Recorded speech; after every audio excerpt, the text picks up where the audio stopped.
E aí, meu time? Nesse vídeo eu vou mostrar como a gente pode resolver EDOs lineares de primeira ordem usando o método fator integrante.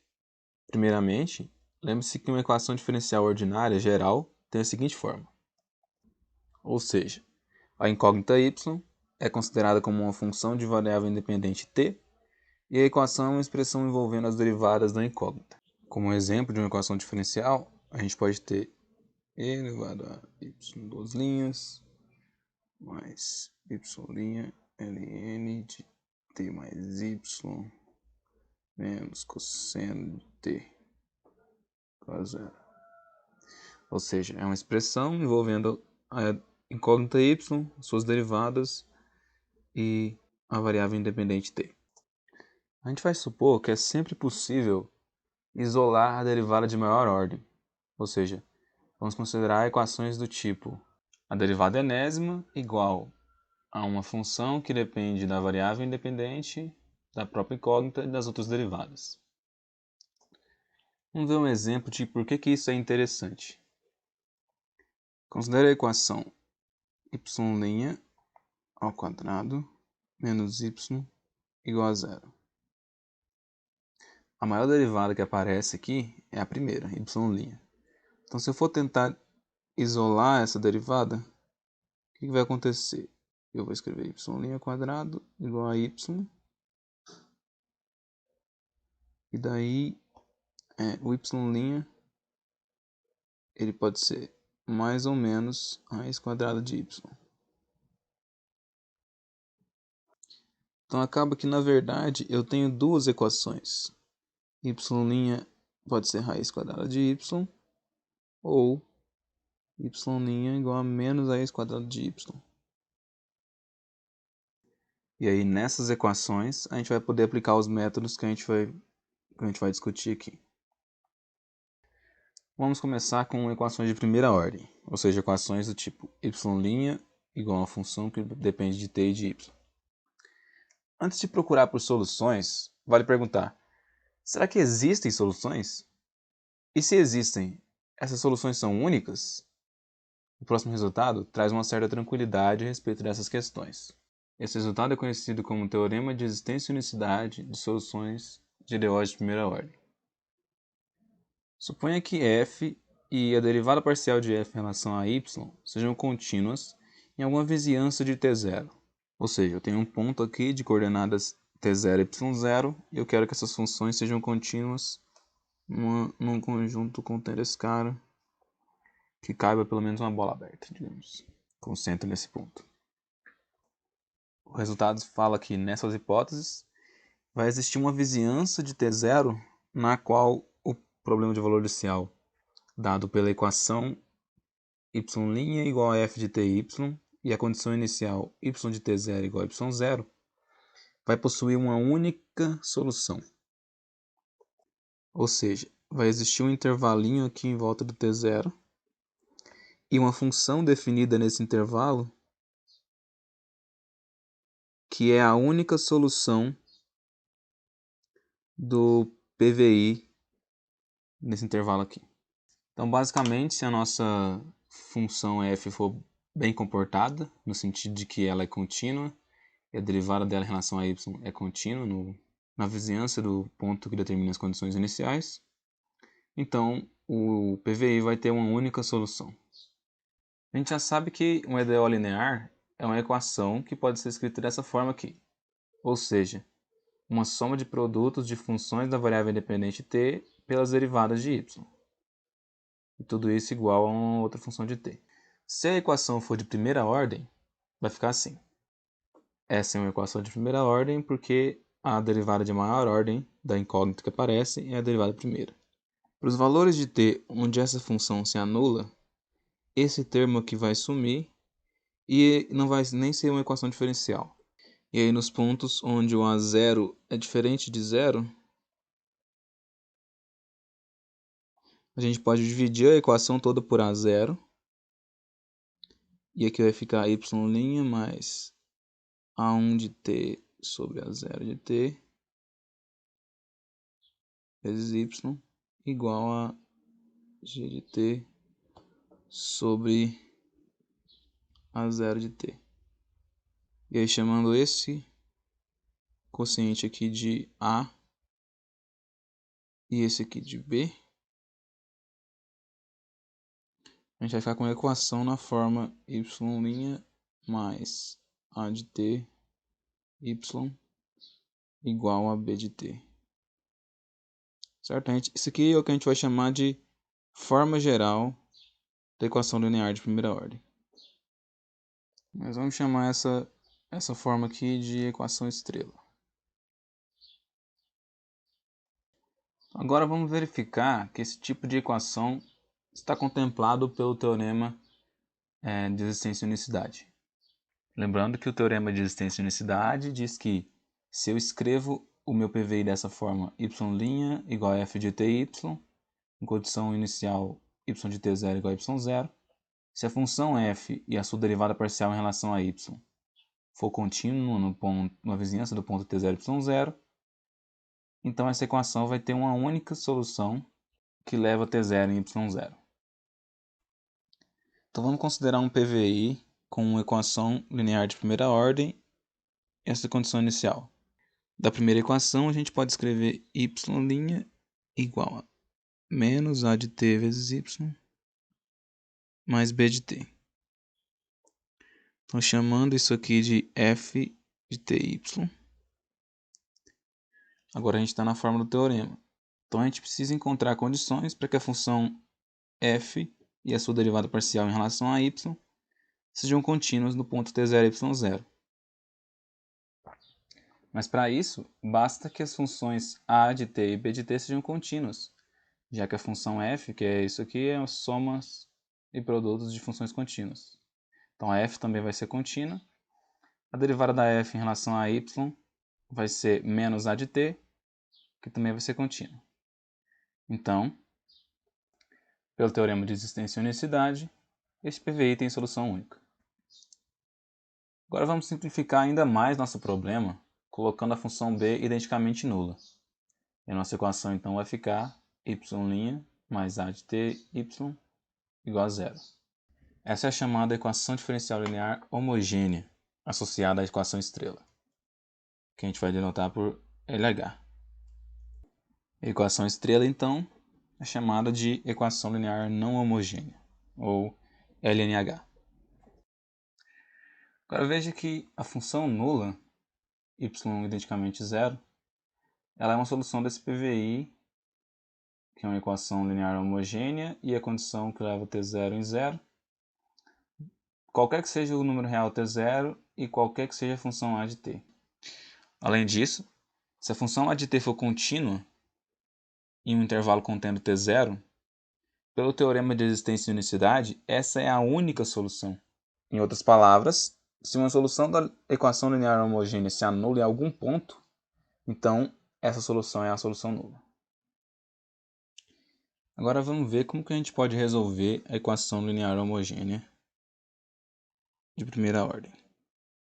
A equação, como a gente viu, é assim: y' mais at vezes y igual a zero. Subtraindo a de ty, a gente tem y' igual a menos a de ty vezes y.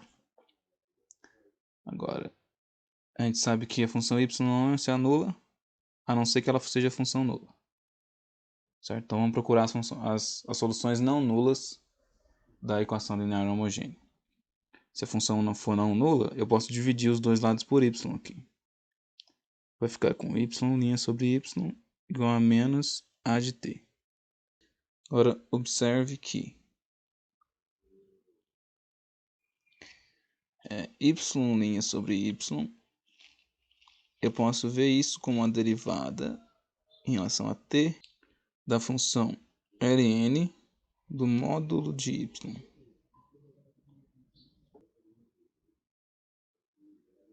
De fato, se o y de t for maior que zero, então a derivada em relação a t de ln do módulo de y Na verdade, isso é a derivada de ln de y.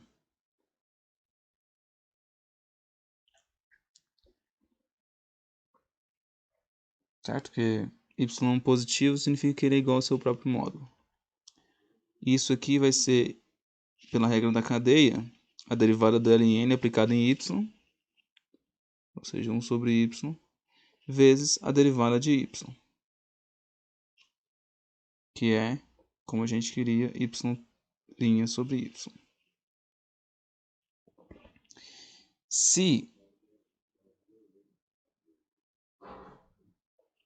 Se por outro lado o y de t for menor do que zero,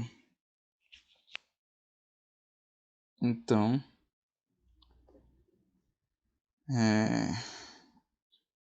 a derivada da ln, na verdade, vai ser a derivada de ln do módulo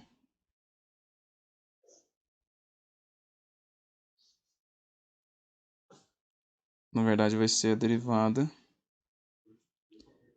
de ln de menos y, certo? Porque o módulo de y vai ser menos y, se o y for negativo. Então essa derivada aqui vai ficar derivada da ln aplicada em menos y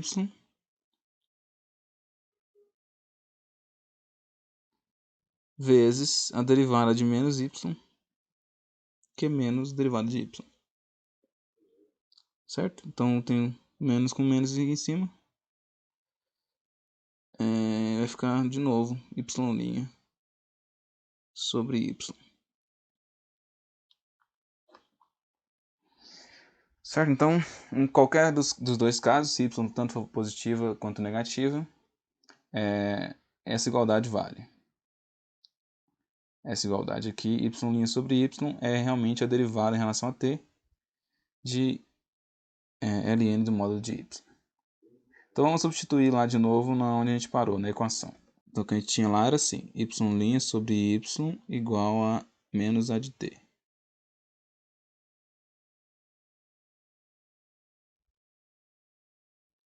Então nessa equação vai ficar a derivada de ln do módulo de y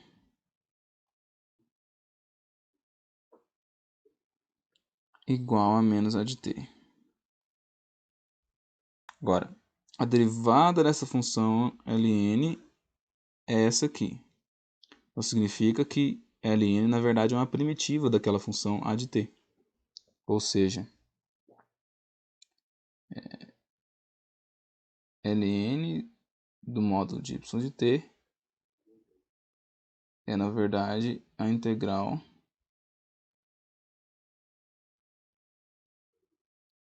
de a de t em relação a t, mais uma constante de integração C1. Passando a exponencial dos dois lados, eu tenho a exponencial de ln do módulo de y de t igual a exponencial. Esse menos pode passar para fora do integral, né?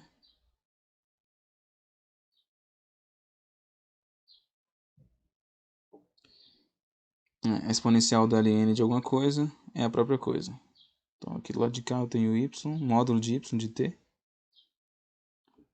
igual a e. Do lado de cá eu vou separar essa soma aqui num produto de exponenciais. Então vai ficar assim, et vezes e elevado a c1. Daí, se o módulo de y é esse número aqui, então o y pode ser o próprio número ou seu oposto.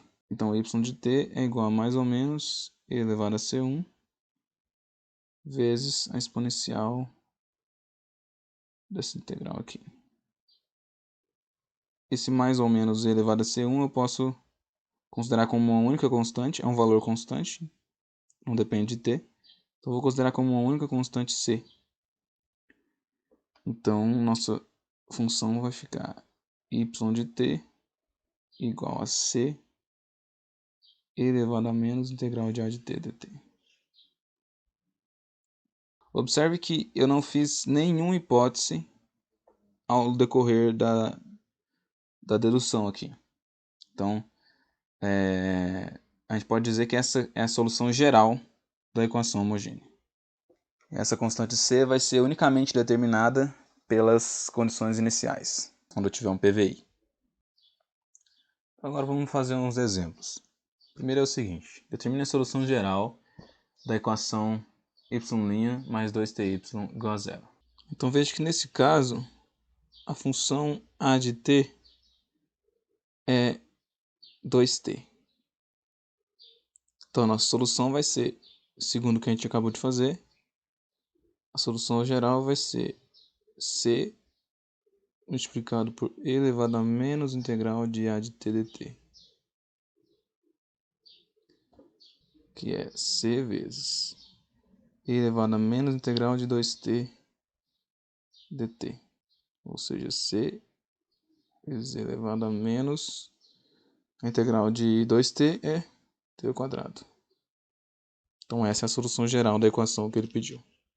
Agora vamos fazer esse segundo exemplo. Determinar a solução do PVI dado pela equação y' mais seno de t vezes y igual a zero. E eu quero a solução que leva 0 em 2.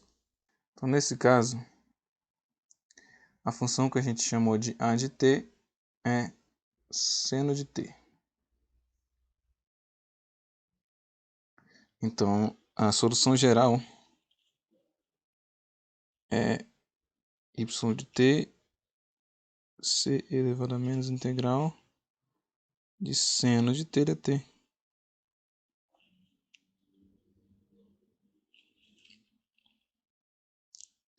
Que é c vezes exponencial, a integral de menos a integral do seno.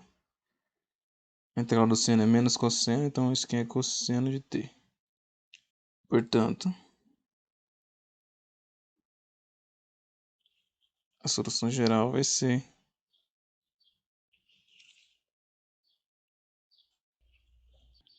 y de t igual a c exponencial do cosseno de t. Como a gente tem que ter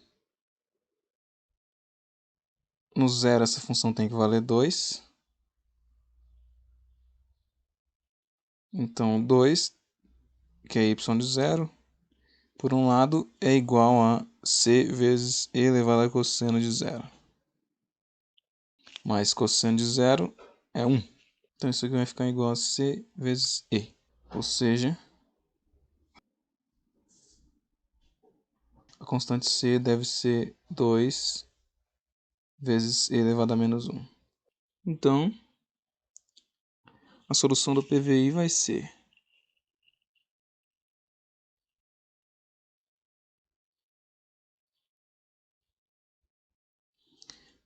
y de t igual a 2 vezes e menos 1 vezes e elevado a cosseno de t, que é, eu posso juntar essas exponenciais aí, vai ficar 2e cosseno de t menos 1.